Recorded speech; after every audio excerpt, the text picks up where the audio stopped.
ஏதாட்டும் ஒரு வழியில தேடி தேடி போய் நின்றுப்போம். நம்மள ஒரு மனுஷனா ஒரே வாங்கணும்னா ஒரு சரி அண்டா குண்டா சட்டி புட்டி மூக்குத்தி கம்மல் சேலை கொலுசு எல்லாம் தேடி வரும். இந்த 5 ஆண்டுகள்ல சாலை வரல, தெருவிளக்கு வரல, வாய்க்கால் சரி பண்ணப்படல, எத்தனையோ பள்ளங்கள் சாலைகள் சரியில்லாம இந்த சிங்கானூர்ல ஒரு காவல் அதிகாரி காலை 5:30 மணிக்கு வேலையை விட்டு அவங்க எவ்வளவு கனவோட வந்திருப்பாங்க. பையன் கூட வரும்போது சாலை இது மாதிரி பள்ளம் மாதிரி இன்னும் சரி பண்ணல சாலை. அந்த சாலை சரியில்லாம ஒரு பெண் வந்து விபத்துக்குள்ளாகி இறந்துதாங்க. அவங்க ஒரு காவல் அதிகாரி ஆர்எஸ் பட்டில் வேலை பார்த்தாங்க. நாங்க போய் சிங்கானூர்ல போய் அதுக்கு வேண்டி அனுமதி கேட்டு போராட்டம் பண்ண போறோம். ஆனா அவங்க என்ன சொல்றாங்க, நீங்க போராட்டம் பண்றதுல நியாயம் தான், எங்களுக்கு மகிழ்ச்சியா தான் இருக்கு, எங்க துறையில வேலை பார்க்காங்க. ஆனா இந்த போராட்டத்துல அந்த பெண்மணி கிடைக்க வேண்டிய நிவாரணத்துல கிடைக்காம போயிரும். காரணம் போராட்டம் பண்ணா உண்மை வெளியே வந்துடும். எதுக்காண்டி அவங்க இறந்தாங்க, விபத்து நடக்காம இருக்காது, கட்டாயம் விபத்து நடக்கதான் செய்யும். ஏன்னா வாகனங்கள் அதிகமாயிட்டு, காரு பஸ் லாரி 2 வீலர்லாம் அதிகமாயிட்டு. ஆனா அது வந்து எதிர்பாராம இருந்த பரவாயில்ல. சாலை இங்க வந்து சூயஸுக்கு தோண்டி தோண்டி தோண்டி தோண்டி இங்க சிங்கானூர் திருச்சி ரோடு வெறும் அப்படியே பாலைவனம் மாதிரி பள்ளம் மேட ஏறி ஏறி போகுது. ஏதோ நிலவுல 3ல போன மாதிரி ஒரு இங்க பார்த்தோம்னா என்கிட்ட ஒரு 4 புகைப்படம். இந்த 4 புகைப்படம் சிங்கானூர் சிக்னல்ல திருச்சிக்கு கிளம்புற காலை 6:30 கிளம்புற பஸ் பள்ளத்துல இருக்கு. நான் போய் சிங்கானூர் காவல்துறை சொல்லி போக்குவரத்து சொல்லி அதுக்கப்புறம் கிரேனை வர சொல்லி இந்த பஸ்ஸை தூக்கணும். டிப்போக்காரங்க எங்களுக்கு தெரியாது, பஸ் போனா போது போனா போடுது, டிக்கெட் எடுத்த போல ரோட்ல இப்படி தொடர்ச்சியே இந்த ரோடு சாலைகள் சரியில்லை, தெரு விளக்குகள் இல்லை. இப்படி இந்த 5 ஆண்டுகள்ல மக்கள் எண்ணெயிற துயரம் அவ்வளவு துயரத்தை வச்சிருக்காங்க. ஆனா இன்னைக்கு வந்துட்டு உங்களுக்கு நீங்க ஓட்டு கட்டாயம் எங்களுக்கு போட்டுருங்க, இந்த 5 ஆண்டுகள்ல 100 விழுக்காடு மக்களுக்கு தேவையானதை நாங்க சரி செஞ்சிட்டோம். ஏன் ஏழை இன்னும் ஏழையாவே இருக்கான், ஏன் அவன் கடன் கட்டிக்கிட்டு இருக்கான், அவன் மேல ஏன் அவ்வளவு கடன் சுமை, காரணம் உங்களை வச்சு நல்லா கொள்ளை அடிச்சிருக்காங்க. அதான் உண்மை. சொல்ல போனா நாம் தமிழர் கட்சி அப்படி கிடையாது. ஐயா முதல்வர் சொல்றாரு 100% நாங்க வந்து போராடுறதுக்கு வாய்ப்பு கொடுத்துருக்கோம், 1 லட்சம் போராட்டத்துக்கு அனுமதி கொடுத்துருக்கோம் ஐயா முக. அப்ப எப்படி நீங்க மக்கள் நல்லது பண்ணிக்க முடியும்? கல்வி கத்துக்கக்கூடிய ஆசிரியர், மக்கள் கல்வி போராடுவார், செவிலியர், மருத்துவர், அப்புறம் வழக்கறிஞர், எல்லாருமே பஸ் ஓட்டுற டிரைவர் கூட அவங்களுக்கு சரியான சம்பளம் வாங்கல, அவங்களுக்கு இந்த நீ பேட்டா கொடுக்கல, ஏதாட்டும் ஒரு போராட்டம். தூய்மை பணியாளர்கள் அவங்க வேலையை நிரந்தரமான சொல்லி போய் போராட்டம் இருக்காங்க, சம்பளத்தை கூலி உயர்வு கேட்டு போராட்டம். இப்படி தொடர்ச்சியா இங்க எல்லாரும் போராட்டம். அப்படி எல்லா தொழில் போராட்டம் பண்ணும்போது அப்ப யாருக்கு இந்த அரசாங்கம் இருந்திருக்கு? மக்களுக்கு இருக்கல, அரசு அதிகாரிகளுக்கு இருக்கல. அப்ப யாருக்கு தான் இருக்கு? ஃபுல்லா கட்சிக்காரங்களுக்கு, அரசியல்வாதிகளுக்கும், அரசியல்வாதி பையனுக்கும், எம்எல்ஏக்கும், எம்பிக்கும், ஆளுங்கட்சிக்கும், எதிர்கட்சிக்கும், மாநில கட்சிக்கும், இப்படி அப்புறம் வெளிநாட்டில் இருக்கக்கூடிய பெரிய பெரிய முதலாளிகளுக்கு தான் வேலை பார்த்துருக்காங்க. தவிர இந்த அரசு மக்களுக்கான அரசு கிடையாது. எந்த கட்சி மக்களுக்கான கட்சியா இருக்கும்போது தான் நாம் தமிழ் கட்சி மட்டும்தான். தொடர்ச்சியா தமிழ்நாட்டில் நடக்கக்கூடிய எல்லா போராட்டங்களும், பாலியல் குற்றங்களும், கனிம வளங்கள் சொல்றதுக்கு எதிராக ஒரே ஒரு கட்சி தமிழ்நாட்டில் ஏற்று குரல் கொடுக்கணும், அது நாம் தமிழ் கட்சி மட்டும்தான். அது அண்ணன் செந்தமிழன் சீமான் மட்டும்தான். நீங்க ஓட்டு போடு போடாம போ, அதான் அந்த கேள்வி. ஆனா உனக்கு ஒரு பிரச்சனைனா நான் வந்து உன் கூட நிற்பேன், ஏன்னா உன் கூட பிறந்துட்டேன். அண்ணனுடைய வார்த்தை வழிதான், நான் உன் கூட பிறந்துட்டேன், நான் சாகுற வரைக்கும் உனக்காண்டி கத்தி கத்தி சாகுது அண்ணன். இதுக்கு மேல ஒரு தலைவனுக்கு தேர்தலும் கிடைக்க முடியாது. இந்த தமிழ்நாட்டில் இப்படி ஒரு தலைவன், ஒரு பெரும் கனவு, அவ்வளவு பெரிய கனவு இந்த இங்க இருக்கிறோம்.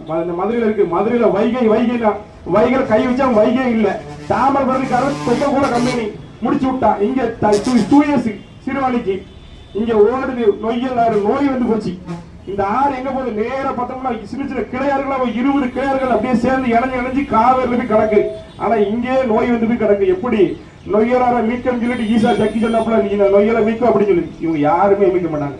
இவங்க கனிமரவங்களை அழிப்பாங்க, காடு அழிப்பாங்க, மலை அழிப்பாங்க, மண்ணை அழிப்பாங்க, கீழே பூமி கீழ இருந்து தேடுவாங்க. தண்ணியை வந்து பூமி கீழே தேடாத மேல இருந்து வரவைங்கன்னா அப்ப கீழே மரங்கள் இருக்கணும். ஒரு மனிதனுக்கு 700 மரம் இருக்குங்க, இங்க ஒரு 700 மரம் கிடையாது. மொத்தமே தமிழ்நாட்டுல ஒரே ஒரு மனிதனுக்கு 700 காவல்துறை இருக்காங்க. இங்க காவல்துறை ஸ்ட்ரென்த் கம்மி, ஆனா குற்றங்கள் அதிகரிக்க காரணம் தமிழ்நாடு அரசு தான். மதுவை அரசாங்கமே எடுத்து நடந்தது. மதுவை தெருவுக்கு தெருவு பிராந்தி கடை விடிய விடிய இருக்கு. ஏற்கனவே கடை இருந்த கடையை வந்து அதிமுக காலத்துல வந்து நாங்க வந்தவொடனே மது விளக்குனாங்க, பாட்டாளி மக்கள் கட்சி மது விளக்குனாங்க. ஆனா எந்த கட்சியும் மது விளக்கு, ஒரே அதிமுக கட்சி பண்ணிச்சு. இப்படி இருந்த கடையை தூக்கி அப்படி திருப்பி விட்டாங்க.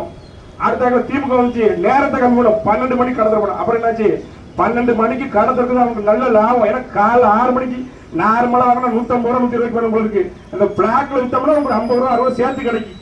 அதுக்கு ஒரு டம்ளரும் தண்ணி ஊறுகாய் கொடுப்பாங்க இலவசமா, அது குடிமக்களுக்கு வந்து சலுகை. அப்புறம் என்ன, பாட்டிலுக்கு 10 ரூபா.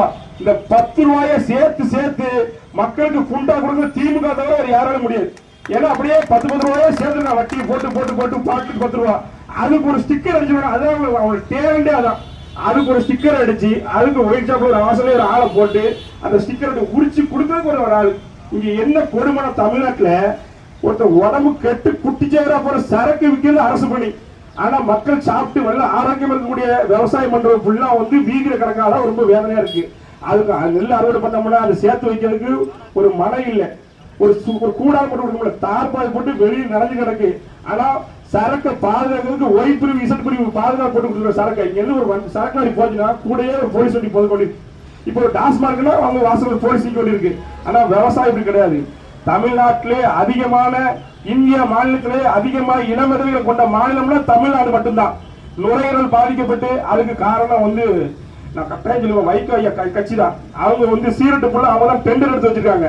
அவரே ஒரு பேட்டியில சொல்றாரு, தண்ணி அடிக்கிறதா பாலியல் பண்பவர் பண்ணுவான், அவன் குற்றம் பண்ணுவான், செயல் எடுப்பான். ஆனா சீரட்டு குடிக்கிறது பண்ணுவான்னு கேட்க, சீரட்டு குடிக்கிறது கஷ்டம் தான். காரணம் அதிகமா நுரையீரல் பாதிக்கப்பட்டு புற்றுநோயில 70 விழுக்காடு பேர் தனி வாடகை இருக்கு டிபி வந்து. அப்ப அதுவும் ஒரு கட்சியில தான் வந்து சேருது. அடுத்த மதுபான அதிமுக திமுக 2 பேருமே சாராய பெற்று வச்சிருக்காங்க.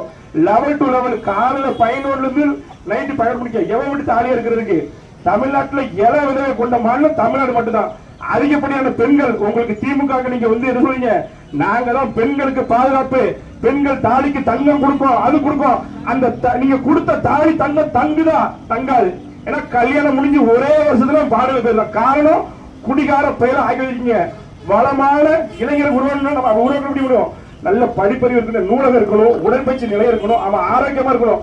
அப்துல் கலாம் சார் 2025 இந்தியா குடியரசு ஆகலாரு. குடியரசு ஆகல கட்டாயம் அவர் இருந்தாருன்னா அவரே காரி துப்பிடுவாரு. குடிகார அரசா மாறி நிக்கு. 18 வயசு பையன் 17 வயசு பையன் பெண்களை குடிக்க வச்சு அப்பா அப்பான்னு சொல்லி அப்பான்னு எப்படி இருக்கணும். ஒரு பையன் வந்து தப்பு பண்ணா ஒரு அப்பா திருத்தணும். அதான அப்பா கழகு. திமுக வந்ததுக்கு அப்புறம் தமிழ்நாட்டுல அதிகப்படியான மதுக்கடைகள் திறந்திருக்காங்க. அதிகப்படியா லெவல் டு லெவல். அதாவது இந்த கடை பத்தாதே, அதுக்கு மேல காரணம் அந்த லெவல் டு லெவல் தனியார் வந்து நடத்துறான். அவங்களுடைய சொந்தக்காரன் கட்சிக்காரன் எம்எல்ஏ எம்பி கவுன்சிலர். நான் காவல் நிலையம் போகும்போது ஏதாவது ஒரு குடும்ப பிரச்சனைக்கு ஒரு 2 குடும்பம் தான் போகல. எஃப்எல் டு எஃப்எல் லைசன்ஸ் வாங்குறதுக்குன்னே வாரம் நான் ஒரு மனு கொடுக்க போனோம்னா என்கிட்ட கூட்டு நான் போய் அதிகாரி போறேன். என்னைய பார்த்துட்டு எனக்கு பின்னாடி அவன் என்னைய மாதிரியே இருக்காப்புல பார்த்துட்டு நீங்க எஃப்எல் டு எஃப்எல் ஏற்கனவே வச்சிருக்கீங்க, 2ஆவதா ஒண்ணு வாங்க வச்சிருக்கீங்க. ஐயா நான் நாம் தமிழ் கட்சி திறந்து பார்த்தோன்னே ஐயோ நீங்களா, நீங்க ஏர்போர்ட் கூட ஒரு கடையை உடைச்சாங்க. ஏர்போர்ட் கிட்ட நம்ம ஒரு கடையை உடைச்சு விட்டாலும் தெரியும் உங்களுக்கு. ஒரு 6 மாசத்துக்கு முன்னாடி ஒரு பெண் வந்து பாலியல் வன்முறை பண்ண ஆளாக்கிறாங்க ஏர்போர்ட் பக்கத்துல. அதை தெரிஞ்ச உடனே நம்ம சிங்கான தொகுதி வேட்பாளர் நேருஜி, அவர் தெற்கு தொகுதி வேட்பாளர் தம்பி பேரறிவான இவங்க போயில கடையை அடிச்சு சில்லிச்சுட்டு இருக்காங்க.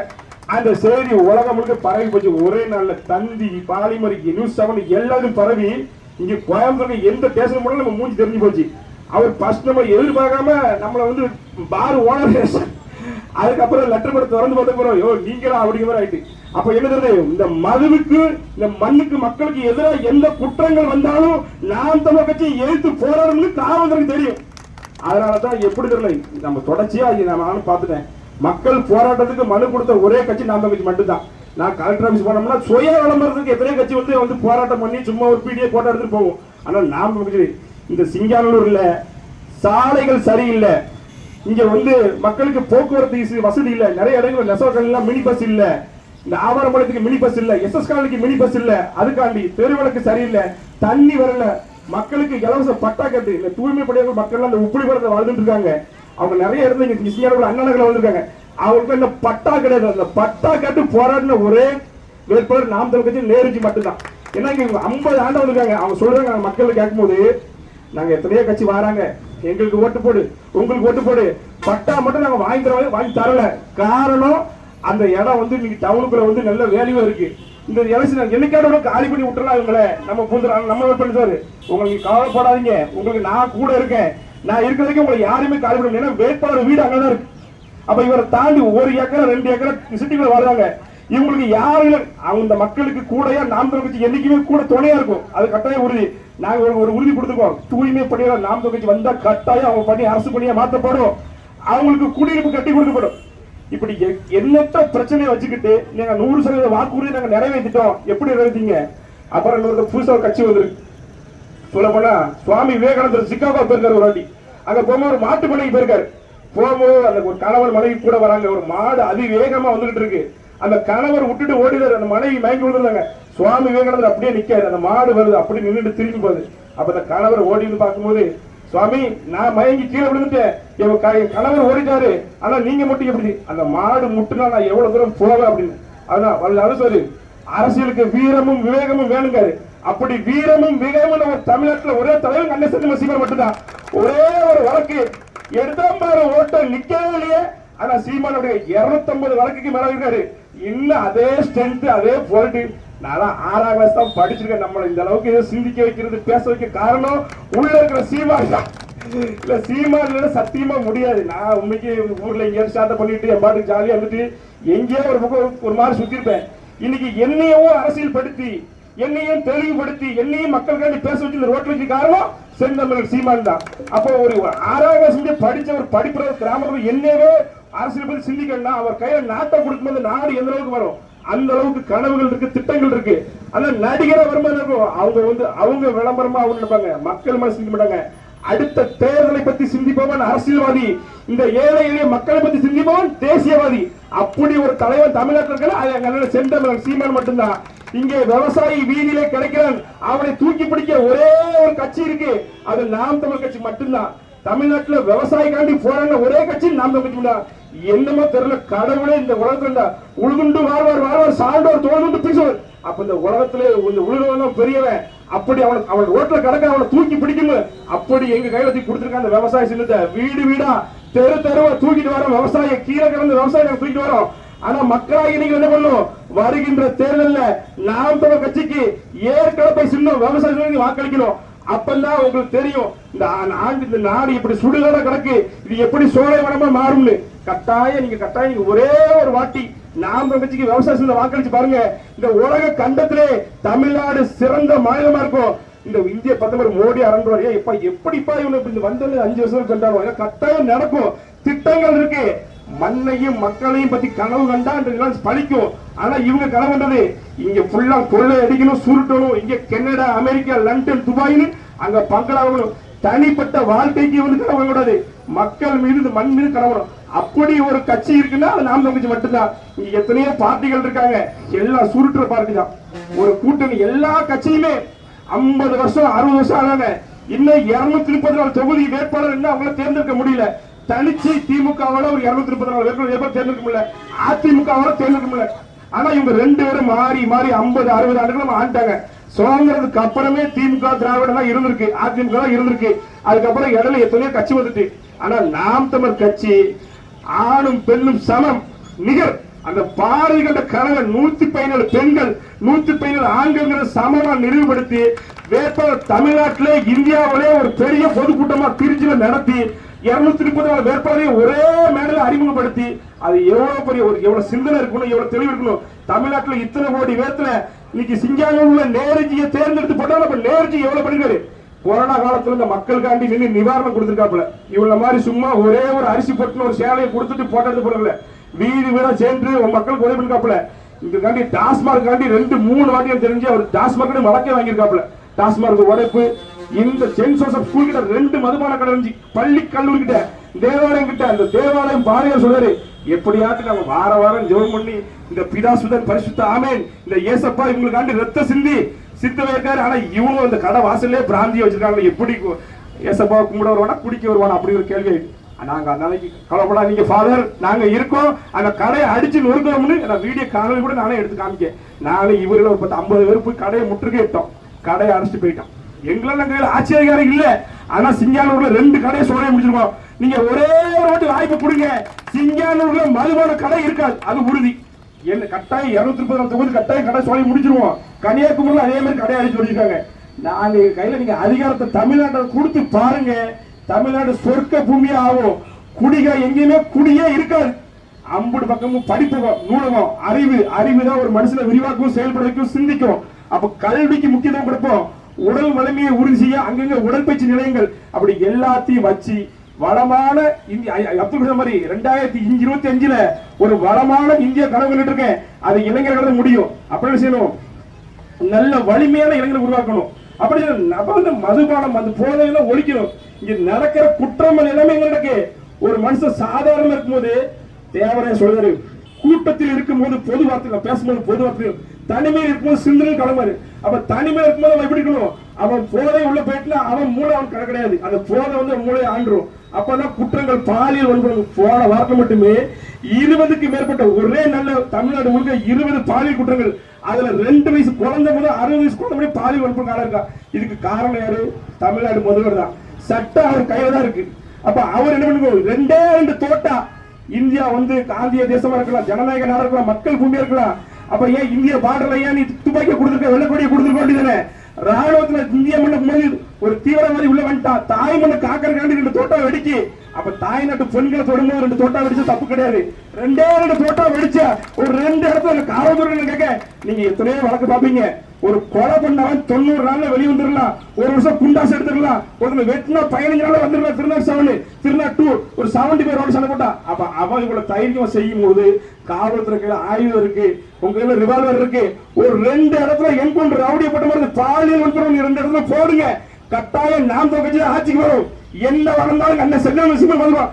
அதையும் மீறி பாலியல் வன்புணர்வு பண்ணவன் சுதந்திரமா நீ அட உன்னை தேடி பிடிச்சி சோழியை முடிக்க விட மாட்டேன் சீமண்ண. என்ன எங்க அண்ணன் சொல்லிதான் பச்சை மட்டை வைத்தியம் கட்டாயம் இருக்கு. உங்க அம்மாட பிடிச்ச பால் ரத்தமா கக்க விட மாட்டான், கட்டாயம் உறுதி. இதுக்கு மேல பாலியல் வன்புணர்வு எங்க நடந்தாலும் சரி சத்தியமா 26ல நாம் தொகைச்சி ஆட்சியில் அமர்ந்து உறுதி. அன்னைக்கு கட்டாயம் தமிழ்நாட்டில் திருட்டி கொலை கொள்ளை இல்ல தூய ஆட்சி அரசியல் மலரும். இந்த உலகத்துல சிறந்த அரசியல் தமிழ்நாட்டில் இருக்கு. நம்ம அரசியல் வச்சு வெளிநாட்டுல பால் எடுப்பான். அந்த அளவுக்கு எங்க அண்ணன் அரசியல் நிறுவனர் கட்டாயம் பெரும் கனவு இருக்கு. அன்புக்குரியவர்களே, சிந்திச்சு செயல்படுங்க. உங்க பொன்னான வாக்குகளை விவசாய சின்னத்துக்கு செலுத்துங்க. உங்க அன்புக்குரிய வேட்பாளர் சிங்கார தொகுதி வெற்றி வேட்பாளர் நேருஜி, அவர் வீடு எங்கேயும் கிடையாது, இந்த ஒரு 2 கிலோமீட்டர் வீடு. உங்களுக்கு ஒரு பிரச்சனை ஓடி வராரு. இந்த தொகுதி எம்எல்ஏ நீங்க போன வருஷம் முன்னாடி எம்எல்ஏ, அதுக்கு முன்னாடி எம்எல்ஏ, அவர் ஒரு கரன்சி சீட்டிங் 10 ரூபாய் பாட்லி, இதுக்கு மேல உங்களுக்கு தெரியாது. ஆனா நாங்க கிடையாது. நம்ம மண்ணுக்கும் இந்த மக்களுக்கும் இந்த நேரத்துக்கும் தண்ணிக்கு நீருக்கும் சோறுக்கும் உங்க கூட நிப்போம். உங்களுக்கு எந்த பிரச்சனை இருந்தாலும் நாங்க நிப்போம். உறுதியா சொல்றோம், நீங்க உறுதியா இருங்க, நம்ம வெல்லுவோம். நாங்க யாரு கூட கூட்டணி கிடையாது, மக்களாகி உங்க கூட கூட்டணி. நீங்க உறுதியா நம்புங்க, நாங்க கூட உறுதியா இருக்கோம். கட்டாயம் வெல்வோம். நன்றி, வணக்கம். நாம் தமிழர்.